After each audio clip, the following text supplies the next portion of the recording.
Assalamualaikum warahmatullahi wabarakatuh. Alhamdulillahi rabbil alamin. Wa bihi nasta'inuhu ala umuri dunya waddin. Asyhadu an la ilaha illallah wahdahu la syarika lah. Wa asyhadu anna Muhammadan abduhu wa rasuluh. Allahumma salli wa sallim wa barik ala Muhammad wa ala alihi wa ala ashabihi ajma'in. Amma ba'd. Qala Allah Ta'ala fil kitabihil karim. A'udzu billahi minasy syaithanir rajim. Ya ayyuhalladzina amanu taqullaha wa qulu qawlan shadidan yuslih lakum a'malakum wa yaghfir lakum dhunubakum wa may yuti'illaha wa rasulahu faqad faza fawzan nadiman. Wahai orang-orang yang beriman, bertakwalah kepada Allah dan katakanlah perkataan yang benar. Niscaya Allah akan memperbaiki amal-amal kalian dan mengampuni dosa-dosa kalian. Barang siapa yang taat kepada Allah dan Rasul-Nya, sungguh dia mendapatkan karunia yang banyak. Jemaah Maghrib rahimakumullah, di antara hal-hal yang membuat seseorang itu tidak mempercayai terhadap agama atau tidak percaya kepada Allah, tidak percaya akan adanya ketentuan-ketentuan syariat, tidak mau menjalankan syariat-syariat agama Allah, adalah karena pada hakikatnya mereka tidak mengimani kehidupan akhirat. Kebanyakan manusia mereka menduga-duga bagaimana nanti setelah kita mati, sehingga masing-masing punya pandangan tersendiri. Sehingga di kehidupan manusia banyak di antara mereka yang menganggap bahwa kematian itu hanya di dunia, artinya setelah mati tidak akan dibangkitkan kembali. Banyak manusia menganggap seperti itu. Ada juga yang beranggapan bahwasanya setelah mati pasti akan mendapatkan kebahagiaan. Yang penting kalau di dunia banyak uang, nanti di dalam kubur dibawa semua hartanya, melu dikubur, ya. Itu ada seperti itu, pemahaman seperti itu. Semua hartanya ikut dikubur. Ada lagi yang beranggapan bahwasanya kehidupan ini hanya siklus. Setelah mati nanti berubah menjadi sesuatu yang lain. Itu. Banyak sekali anggapan-anggapan manusia secara umum, dan mereka semuanya sehingga pada sebuah kesimpulan ada beberapa manusia, segolongan manusia yang tidak mengimani akan kehidupan akhirat, sehingga mereka memilih tidak beragama, menganggap bahwa hidup ini hanya untuk kehidupan di dunia, tidak ada urusannya dengan kehidupan akhirat. Dan kaum muslimin, kita semuanya bersyukur kepada Allah, kita diberi akidah, diberi keimanan, bisa mengimani bahwasanya setelah kehidupan di dunia kita akan menghadapi kehidupan akhirat dari mulai masa kematian kita. Seseorang yang meninggal dunia berarti dia sudah memasuki kehidupan akhiratnya di saat dia sudah meninggal dunia. Makanya Allah senantiasa mengatakan dalam Al-Quran bahwa hari akhirat ini sangat dekat kepada kita semuanya, baik secara individu maupun kelompok. Ya, barangkali memang kalau dihitung dengan hitungan manusia, kalau hari kiamat kubro atau kiamat besar tentang hancurnya alam semesta ini mungkin masih lama dalam hitungan kita. Akan tetapi berbeda dalam hitungan Allah Tabaraka wa Ta'ala. Itu semuanya akan sangat singkat. Tidak akan terasa bahwa semakin hari kehidupan di dunia ini semakin berat. Beban yang sudah diberikan kepada bumi ini sudah semakin berat, dan suatu saat itu semuanya tidak akan kuat untuk menampung kita semuanya. Kita semuanya bersyukur bahwasanya kita mengimani bahwasanya Allah Tabaraka wa Ta'ala akan memberikan pahala terbaik dari apa-apa yang kita kerjakan di dunia, dan mengancam kita akan membalas semua keburukan yang kita perbuat sewaktu kita hidup di dunia. Makanya penting untuk kita senantiasa sadar bahwasanya seluruh amalan kita pasti akan dibalas oleh Allah, baik itu amalan kebaikan maupun amalan keburukan. Maka ketika ada peluang-peluang untuk berbuat baik, untuk beramal soleh, segera laksanakan. Sebelum datang waktu-waktu yang susah, waktu-waktu di mana kita tidak mempunyai tenaga, tidak mempunyai pikiran, tidak mempunyai kesehatan, tidak mempunyai kehidupan utamanya. Kalau sudah sampai waktu yang sulit, yang sempit, kita hanya tinggal menyesal. Begitu juga dengan keburukan. Jangan sampai kita terjerumus dengan keburukan-keburukan. Dosa-dosa, kemaksiatan, semuanya akan menghantarkan kita kepada azab Allah. Baik itu langsung fid dunya maupun nanti ditangguhkan di akhirat. Kita bersyukur, kaum muslimin senantiasa bersyukur. Apapun yang dikehendaki oleh Allah, yang dilakukan oleh Allah, berupa musibah-musibah akan senantiasa menjadi penggugur dosa-dosa kita. Jamaah rahimakumullah, kita masih akan melanjutkan kajian Sirah Nabawiyah tentang perang Bani Quraidah. Ya, Bani Quraidah sekali lagi adalah keturunan dari Nabi Yakub sebenarnya. Bani Israel. Kenapa mereka imigrasi, pindah ke Madinah? Sudah kami jelaskan, ada 3 suku besar, Bani Qainuqa, Bani Nazir, dan Bani Quraidah yang tinggal di kota Madinah atau Yasrib pada saat itu. Kenapa demikian? Karena mereka tahu di dalam Alkitab, di dalam Taurat, mereka mengetahui bahwasanya akan datang seorang nabi akhir zaman di negeri tersebut. Di dalam Taurat mereka sudah ada. Sehingga mereka, di antara mereka ada yang berpindah ke sana, menunggu-nunggu datangnya nabi terakhir tersebut.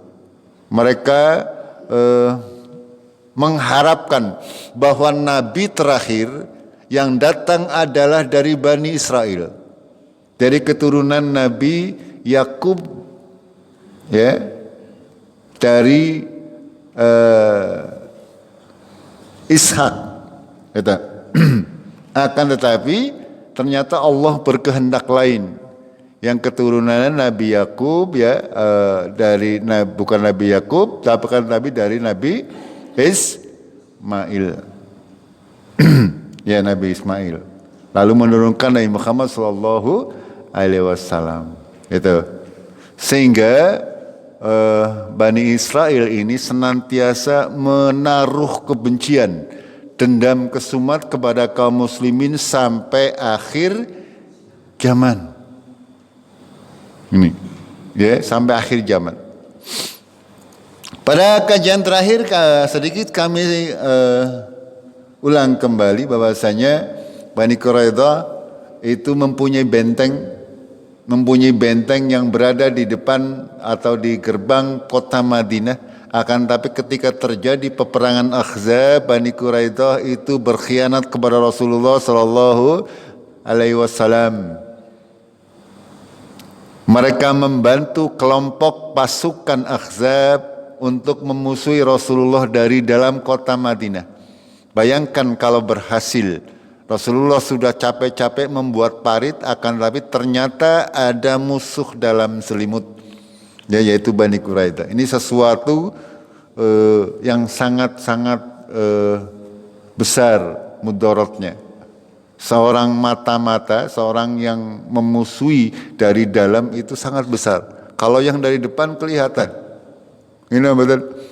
Iya, kalau yang berhadap-hadapan kelihatan. Akan tapi kalau yang memusuhi dari dalam, ini sesuatu bahaya yang sangat besar.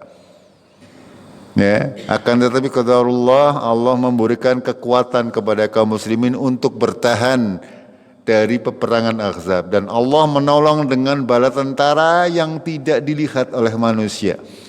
Ya, Allah menurunkan para malaikat, menurunkan angin, menurunkan hujan, menurunkan bencana alam yang membuat musuh bubar.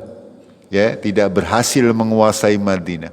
10.000 pasukan, coba bayangkan. Ya.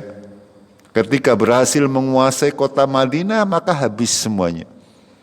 Madinah kira-kira berpenduduk 3.000, 4.000. Gitu. Sehingga ketika selesai perang Ahzab, Rasulullah sudah meletakkan senjata, akan tetapi ditegur oleh malaikat Jibril, "Wahai Muhammad, apakah kamu sudah meletakkan senjata? Padahal kami malaikat masih menggunakan pakaian perang, siap untuk berperang kembali, baru selesai." Ya, baru selesai perang Ahzab, belum istirahat, Rasulullah sudah diperintah oleh Allah melalui malaikat Jibril untuk memerangi Bani Quraidah, untuk membersihkan kota Madinah dari orang Yahudi, orang Bani Israel. Apakah Rasulullah menolak? Rasulullah tidak bisa menolak, tidak bisa menolak. Ya, apapun perintah dari malaikat Jibril, Rasulullah tidak akan menolak. Ya, itu perbedaannya dengan manusia biasa maksudnya. Ya, Rasulullah ketika Jibril memerintahkan segala sesuatu tidak akan pernah menolak. Sami'na wa ata'na. Baru nyampe di Madinah, capek, ya, keadaannya luar biasa selama kurang lebih 1,5 bulan. Bekerja membuat parit 1,5 bulan, pengepungannya berlangsung selama 25 hari kurang lebih, ya, baru selesai, ya, belum istirahat, Rasulullah diperintah lagi untuk menyerang Bani Quraidah. Karena memang Allah punya rencana. Allah mempunyai rencana untuk membuat agama Islam ini tersebar bagaimanapun caranya. Walaupun semua orang di dunia menentang, kalau Allah sudah berkehendak untuk memunculkan agama dalam sebuah lingkungan, itu pasti akan terjadi. Tidak ada yang bisa memudaratkan. Itu walaupun semua musuh, ya, semua orang memusuhi. Akan tapi kalau Allah sudah menghendaki, tidak akan ada yang bisa mengalahkannya. Itu. Sehingga Rasulullah bergegas, ya, mengumpulkan kaum muslimin. Sekali lagi Rasulullah ketika mau mengumumkan segala sesuatu, beliau menjadikan masjid sebagai tempat untuk menyiarkan. Ya, ini kita harus juga seperti itu. Gunakan masjid ini bukan hanya untuk urusan-urusan agama. Asal itu bersebuah kebaikan, itu boleh-boleh saja. Panjenengan Pak RT misalnya mau menggunakan masjid ini untuk kumpulan, asal bukan membahas tentang sesuatu yang mengandung dosa, diperbolehkan. Tidak masalah, ya, tidak masalah. Nabi SAW kalau mau kerigan, ya pengumumannya lewat masjid, mengumpulkannya. Begitu juga kita, tidak ada masalah. Ya, yang penting jangan, ya, nanti masjid, di depan masjid atau di lingkungan masjid untuk sesuatu yang mengandung dosa. Iya, seperti yang sudah-sudah dan sering terjadi. Di mana tempat ada masjid, lalu ada sebelahnya kemaksiatan, itu tidak boleh. Selagi itu merupakan sebuah kebaikan dan niatnya adalah untuk kemaslahatan umat, itu adalah boleh-boleh saja kita menjalankannya di dalam masjid. Apapun juga. Tuh. Ya, Rasulullah senantiasa demikian. Menjadikan masjid itu sebagai pusat komando untuk mengumpulkan manusia. Karena memang dari zaman dahulu kala tidak seperti sekarang. Ya, ada pengeras suara, ada media sosial dan sebagainya. Sehingga masjid ini satu-satunya tempat. Dan sekarang begitu juga sama. Secara prinsip sama. Hanya memang perbuatan atau kegiatan-kegiatannya jangan sampai yang mendatangkan kemaksiatan. Rasulullah mengumpulkan para sahabat. Ya sama, kita sudah tahu di dalam perang Ahzab mereka sudah bekerja siang dan malam, bahkan sampai kelaparan. Ya, hanya orang-orang tertentu saja yang tabah menjalani ujian. Dan baru selesai mereka sudah diperintah untuk menuju Bani Quraidah. Akan tapi kita lihat bagaimana para sahabat radhiyallahu anhum, mereka tidak pernah membantah Rasulullah. Kalau yang keimanannya benar, mereka tidak akan membantah. Kecuali orang-orang munafik. Ya, dari zaman dahulu sudah ada. Ketika diperintah, mereka seolah-olah mau, padahal hatinya menolak. Gitu. Mereka langsung menyambut seruan Nabi untuk kembali berjihad. Ya, kembali mereka menyiapkan peralatan mereka dan mereka berjalan atau pergi ke perkampungan Bani Quraidah dengan membawa 3.000 pasukan, 3.000 orang kaum muslimin. Ya, ketika Rasulullah memerintahkan untuk berjihad, itu wajib ya bagi setiap kaum muslimin laki-laki yang dewasa. Gitu, ya. Tidak boleh, tidak ada keringanan pada waktu itu. Ya, kecuali orang-orang yang tua yang sudah tidak punya tenaga atau anak-anak, tidak boleh. Kaum perempuan juga tidak diwajibkan. Kan tapi untuk laki-laki semuanya diwajibkan pada waktu itu. Sehingga mereka berangkat semuanya. Ya, yang tertinggal hanya orang-orang yang di dalam hatinya ada penyakit. Gitu. Kemarin kami sampaikan bahwasanya Rasulullah berpesan kepada para sahabat yang menuju Bani Quraidah, janganlah kalian sholat asar kecuali sampai di perkampungan Bani Quraidah. Ini konteks hadisnya seperti itu. Menandakan apa? Bahwasanya Rasulullah memberikan kemudahan. Ya, ada 2 kelompok di antara para sahabat, mereka menafsirkan. Ada yang menafsirkan secara tekstual, ya pokoknya Arab ora sholat ngasar anggar urung tekan perkampungan Bani Quraidah. Contoh misalkan kita mau ke Jakarta, ya kalau ada orang mengatakan jangan sholat asar kecuali di Jakarta, berarti ada yang berpendapat bahwasanya kalau belum sampai Jakarta tidak boleh sholat asar. Begitu nggih? Itu. Ada juga yang menerjemahkan, mengartikan Rasulullah berpesan demikian agar kita berjalan atau melakukan perjalanan dengan cepat agar jangan sampai di Jakarta atau di perkampungan Bani Quraidah itu adalah sebelum atau sesudah larut asarnya itu. Sehingga di antara mereka ketika sudah sampai waktu asar, ada yang mereka melakukan perjalanan karena asar memang belum sampai. Ya, belum sampai di Bani Quraidah. Walaupun sudah masuk asar, akan tapi kaum muslimin belum sampai di Bani Quraidah. Sehingga sebagian melaksanakan salat asar di tengah jalan. Sebagian lagi berpedoman kepada hadis Rasulullah, nyong para asar kecuali sampai di Bani Quraidah. Ini apa yang dapat kita pelajari, bahwasanya hukum syar'i ini ya terkadang memang ada 2 pendapat yang boleh kita ikuti. Boleh melakukan ini, boleh melakukan itu, asal semuanya itu bersumber dari hadis Rasulullah Sallallahu Alaihi Wasallam. Tapi kalau tidak ada dasarnya tidak boleh. Ya, Karena pada hakikatnya kebenaran itu ya, itu hanya satu, tidak terbilang. Yang benar itu pasti satu benar, satunya salah. Ya, itu tauhid benar, musyrik itu salah, itu senantiasa seperti itu. Akan tapi kalau terkait hukum syar'i memang ada sesuatu yang dibenarkan. Ada dua hal terkait sebuah permasalahan kadang mempunyai dua solusi. Kita diperbolehkan untuk memilih salah satu. Akan tapi ketika tidak ada pilihan maka sudah itu yang kita laksanakan. Selain itu berarti keliru atau salah. Ini yang harus kita pahami.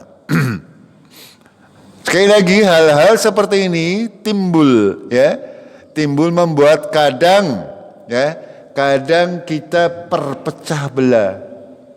Permasalahan yang sering kita hadapi di dalam kehidupan konteks kita sehari. Para sahabat mereka walaupun berbeda tidak pernah berpecah belah. Ya, karena mereka menyadari tidak pernah berpecah belah lalu berkelompok sendiri-sendiri, tidak. Dalam urusan syariat mereka terkadang berbeda. Akan tetapi secara keseluruhan mereka tetap bersatu. Ya, tidak beragama itu mereka tidak memakai baju. Ya, tidak berkelompok-kelompok, walaupun boleh kita berorganisasi, boleh. Akan tetapi ketika itu datang aturan Allah dan Rasulnya, itu yang kita jadikan pedoman. Jangan sampai aturan organisasi mengalahkan Al-Quran dan Sunnah. Ini yang harus kita pahami. Gitu. Kita boleh berbeda dalam beberapa hal yang memang diperbolehkan berbeda. Tapi kalau hal-hal yang tidak diperbolehkan berbeda, kita ikut Al-Quran dan As-Sunnah. Bukan mengikut organisasi. Bukan mengikut pendapat ulama, bukan mengikut pendapat kiai. Itu yang harus kita pahami.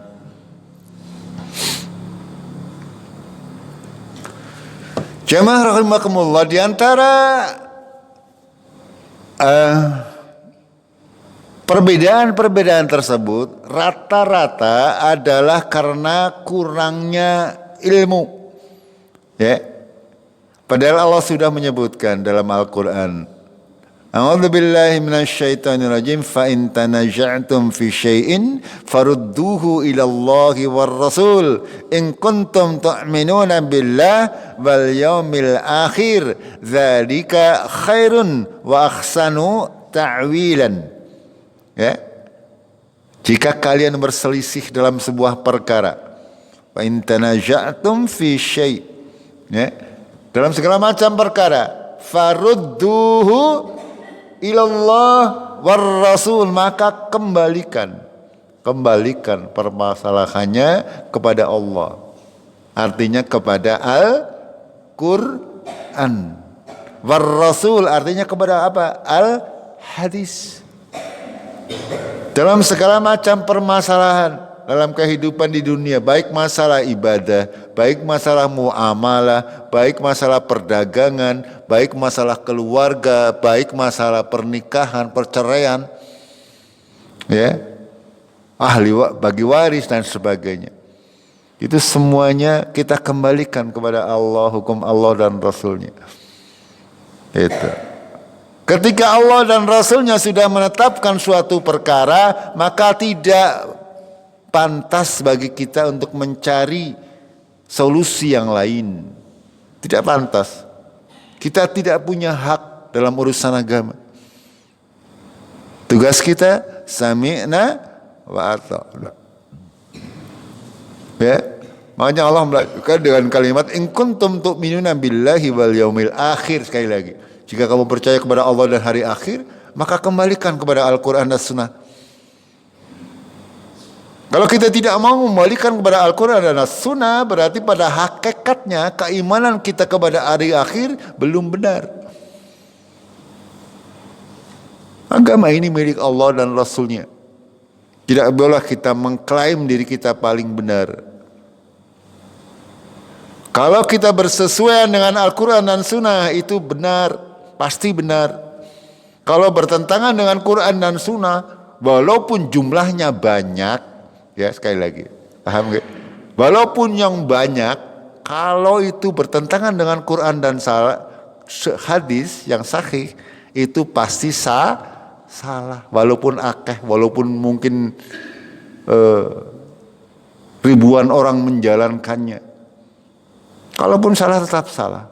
Kalaupun panjenengan hanya sendirian, kalau sesuai dengan Quran dan Sunnah dan benar, itu ya pasti sampai kapanpun akan benar di mata Allah Tabaraka wa Ta'ala. Gitu. Makanya Allah memberikan jaminan kalau kita berpegang teguh kepada Al-Quran dan Sunnah, dzalika khairun, lebih baik dan akibatnya juga lebih baik. Itu. Ya. Lebih utama dan lebih baik akibatnya.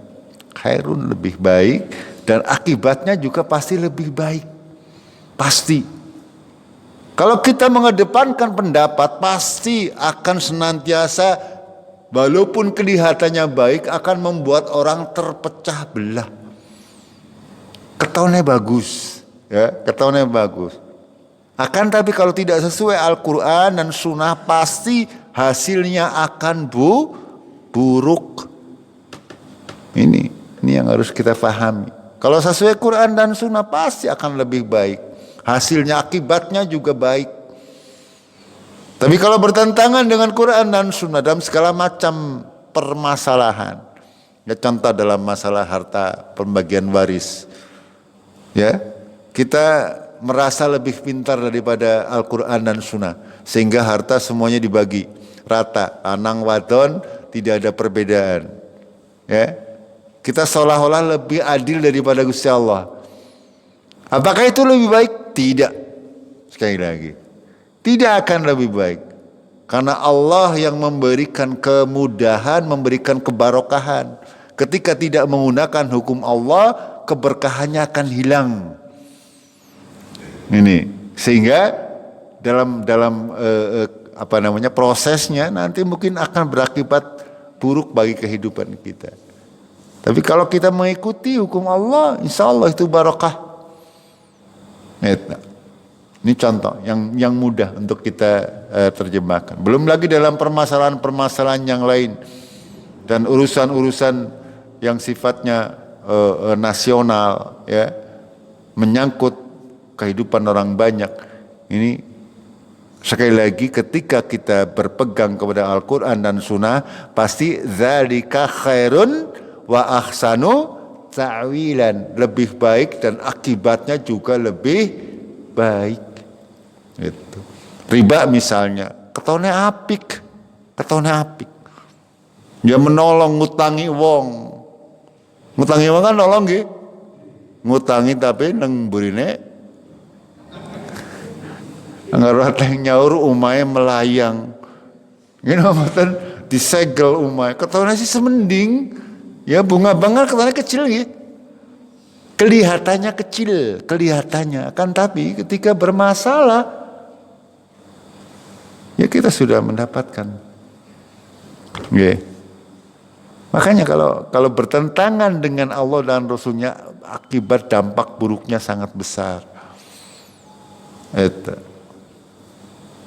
Kenapa sekarang banyak negara bangkrut?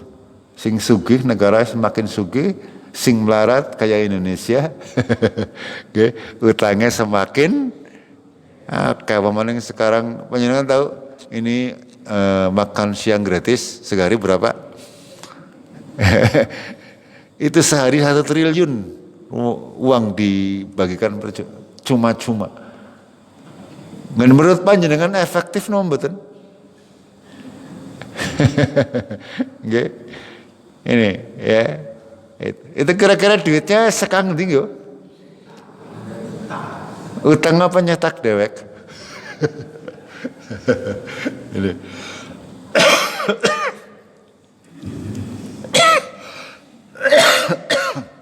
Ya, kalau kita berpikir sedikit ke sana, ya, Itu semuanya kebanyakan adalah modal hutang ribawi. Ya, hutang ribawi. Siapa yang harus nyaur? Anak putunya panjenengan besok. Itu.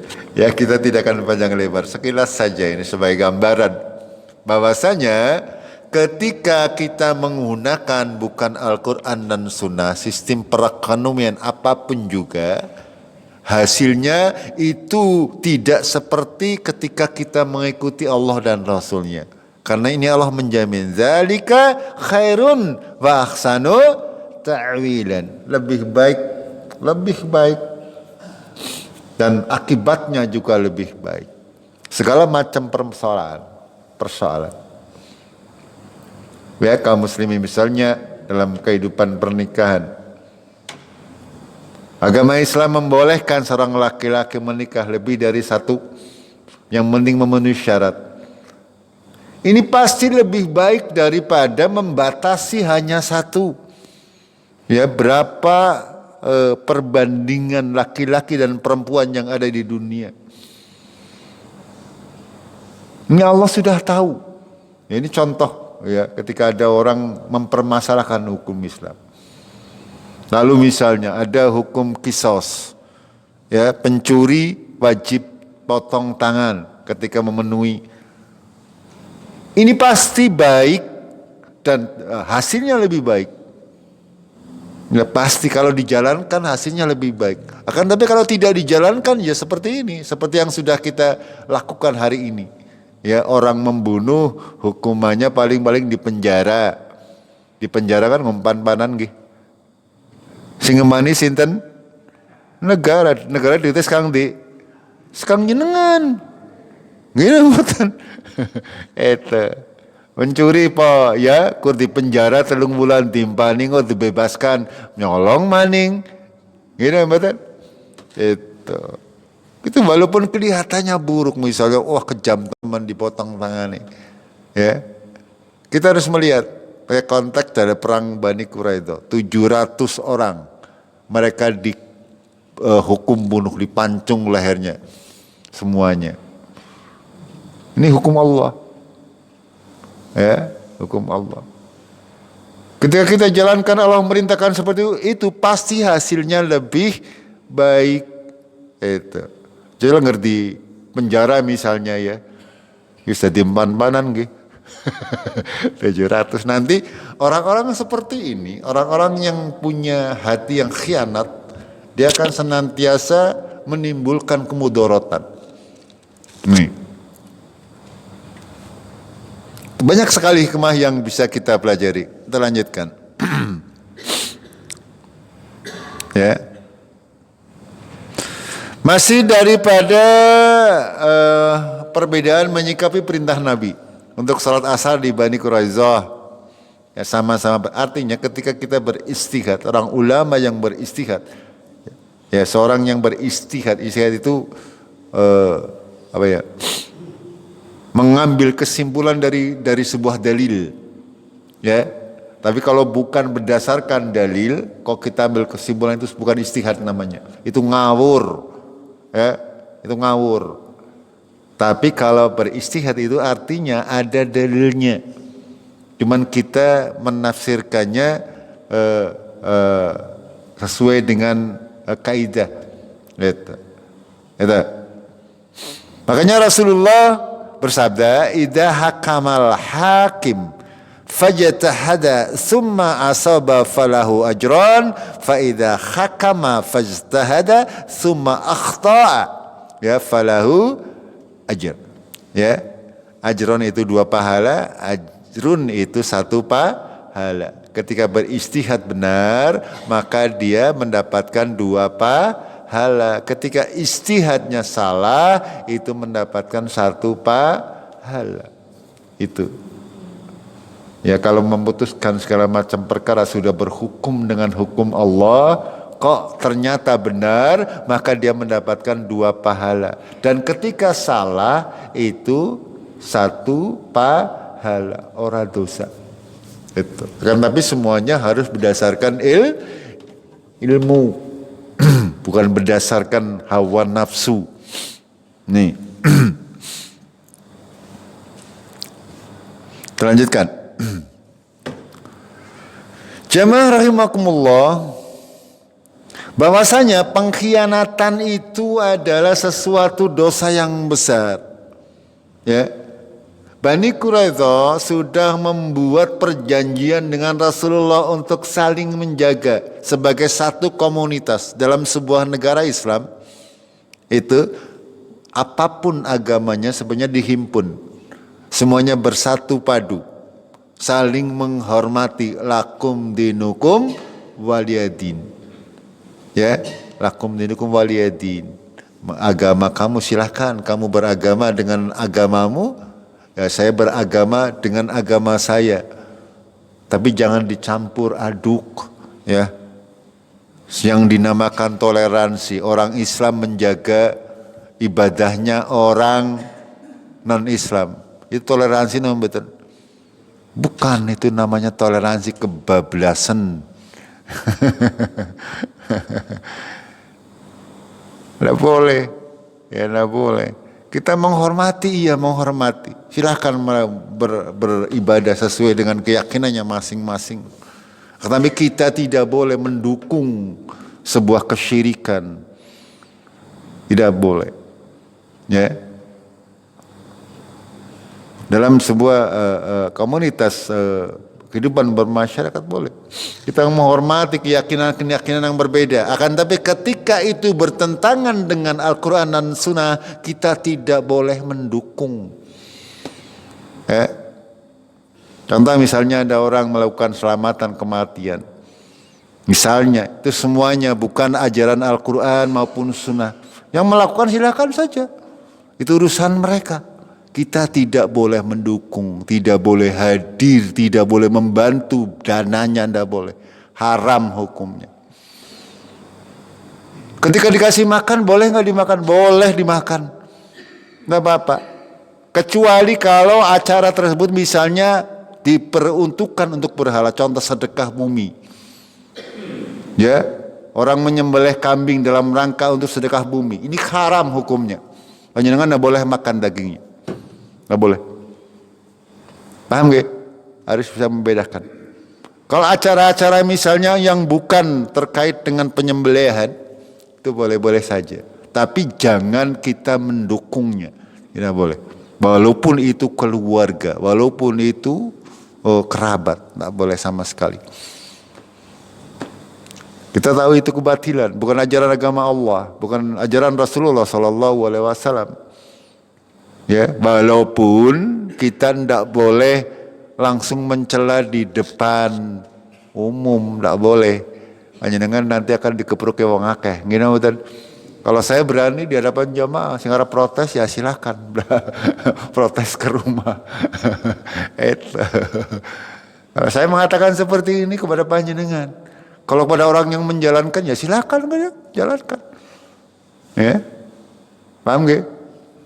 Itu. Kalau saya mengatakan itu tidak ada dalilnya. Kalau ada yang mengatakan itu ada dalilnya, silakan datangkan. Kalau memang sahih kita ikut. Gimana betul? Kalau itu sahih dari Allah dan Rasulnya, kenapa kita tidak ikut? Ya, itu semuanya.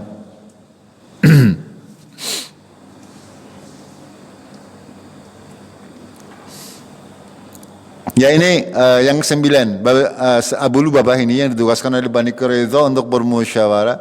Ketika sudah sadar akan kesalahannya, dia bersegera. Sekali lagi, ketika kita sudah sadar kita salah, bersegera, bersungguh-sungguh untuk bertobat kepada Allah Tabaraka wa Ta'ala. Ya. Ketika kita sudah tahu kita salah, segera bertobat. Ya, bersungguh-sungguh dalam bertobat sampai Allah memutuskan. Ya, kalau zaman Rasulullah, para sahabat itu ketika bertobat ngenteni sampai turun ayat yang menerima tobat. Nah, kalau kita kapan kira-kira dijamin diterima tobatnya? Sementara Al-Quran sudah selesai diturunkan. Ya, makanya belum ada jaminan bahwa taubat kita diterima. Nah, kita ganti dengan senantiasa banyak berbuat kebaikan sampai maut menjelang. Ya, bergegas dan bertobat langsung setelah berbuat dosa. Sebaik-baik manusia adalah orang yang bukan orang yang tidak pernah berdosa, karena tidak mungkin.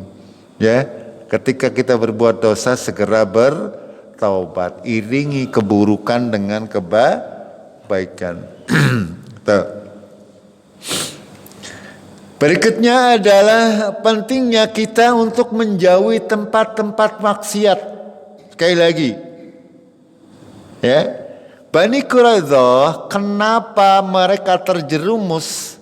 Ya karena bergaul dengan orang-orang yang buruk.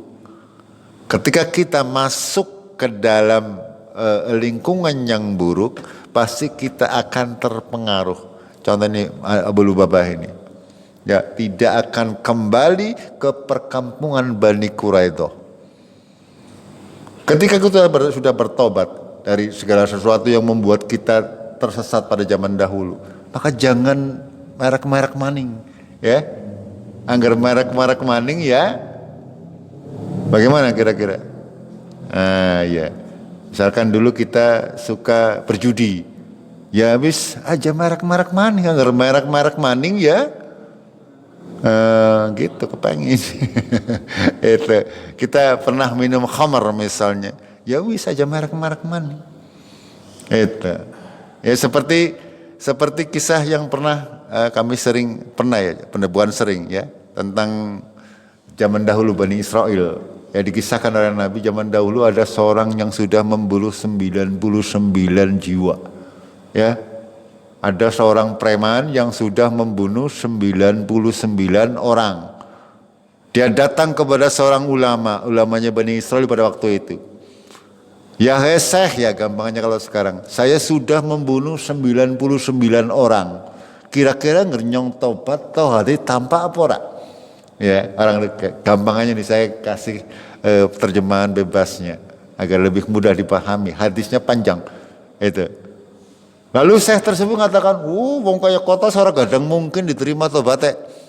Ya, itu preman di Jawa seperti itu. Kesuh akhirnya pateni sisan. Itu apa nih, asahnya dibunuh sekalian sehingga berapa? Jumlahnya menjadi 100. Padahal orang ini mau tobat, kepengin tobat. Ya. Lalu dia bertanya ke sana kemari, akhirnya disampaikan kepada salah seorang ulama lagi datang. Ya saya sudah membunuh 100 orang. Kira-kira tobat saya diterima atau enggak kalau saya mau tobat? Allah Maha Pengampun, Allah Maha Penyayang, kata Syekh yang terakhir ditanyakan. Seberapapun dosamu akan diampuni. Ya, akan tetapi kamu harus jauhi lingkungan kamu. Lingkungan kamu lingkungan buruk. Pergilah kamu ke lingkungan yang baik. Ya. Singkat cerita orang tersebut dari perkampungan tadi, perkampungan yang buruk, dia hijrah menuju perkampungan yang di dalamnya terdapat orang-orang soleh. Ya, sudah niat hijrah, qadarullah mati neng dalan. Malaikat nih di dalam hadis tersebut bertengkar pada bertengkar. Ini orang diterima tobatnya atau belum? Ya, dua malaikat, satu malaikat keburukan, satu malaikat pencatat kebaikan. Ini orang ini sudah mau bertobat, tapi kan hurung, ya tembe arep. Sehingga apa yang terjadi? Akhirnya diputuskan oleh Allah Tabaraka wa Ta'ala melalui malaikatnya, kon diukur. Ya, ini jarak misalnya negeri kafir, di sini negeri Islam, ya, ada jarak terbentang. Ke matine ngendi? Apa lebih perak maring negeri kafir, apa perak lebih maring negeri Islam? Angger lebih perak maring negeri Islam berarti dia sudah masuk diterima tobatnya. Angger lebih perak maring negeri kafir berarti tobatnya belum diterima. Qadarullah setelah diukur ternyata wis perak maring negeri iman nih. Gitu. Ya, ini dalam hadis yang panjang. Subhanallah, ini sebuah kisah yang inspiratif. Bahwasanya ketika kita mau bertobat, ya, jauhi hal-hal yang membuat kita kembali kepada dosa yang sudah kita lakukan. Aja perak-perak ya, sekintas saja. Itu. Ketika kita sudah mau hijrah, ya kita jangan kembali kepada lingkungan yang membuat kita terjerumus. Sekali lagi, lingkungan sangat berpengaruh. Maka penting bagi kita semuanya untuk senantiasa membuat sebuah lingkungan yang islami. Ya, yang Islam. Ya, artinya secara keseluruhan itu baik.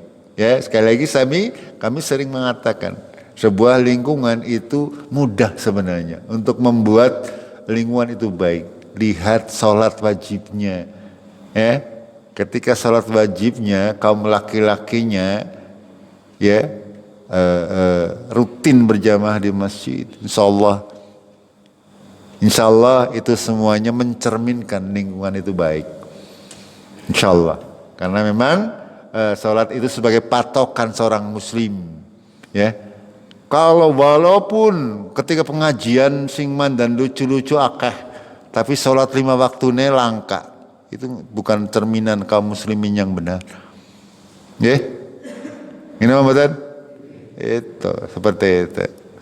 Jamaah rahimakumullah, itulah diantara pelajaran perang Bani Quraidah. Setelah perang Ahzab, Rasulullah sudah tidak pernah diserang lagi. Akan tapi berbalik, kaum muslimin yang menyerang. Ya, semua pasukan-pasukan yang tadinya berkoalisi, akhirnya apa? Rasulullah menyerang mereka. Ya, kalau tadi berkumpul dalam jumlah yang banyak, sekarang berhadapan, masing-masing pasukan itu diserang langsung oleh Rasulullah Sallallahu Alaihi Wasallam. Nanti setelah ini kita masuk ke bagian itu, bagaimana Rasulullah menghimpun pasukan menyerang pasukan-pasukan yang ikut di dalam perang Ahzab, sampai akhirnya nanti ada penaklukan kota Mekah. Begitu. Insyaallah ya. Mudah-mudahan Allah masih memberikan kita kemudahan untuk bisa rutin melakukan kajian, ya, untuk bisa menambah keimanan dan ketakwaan kita kepada Allah Tabaraka wa Ta'ala. Kita akhiri dengan kafaratul majlis. Subhanakallahumma bihamdik, asyhadu an la ilaha illa anta, astaghfiruka wa atubu ilaik. Assalamualaikum warahmatullahi wabarakatuh.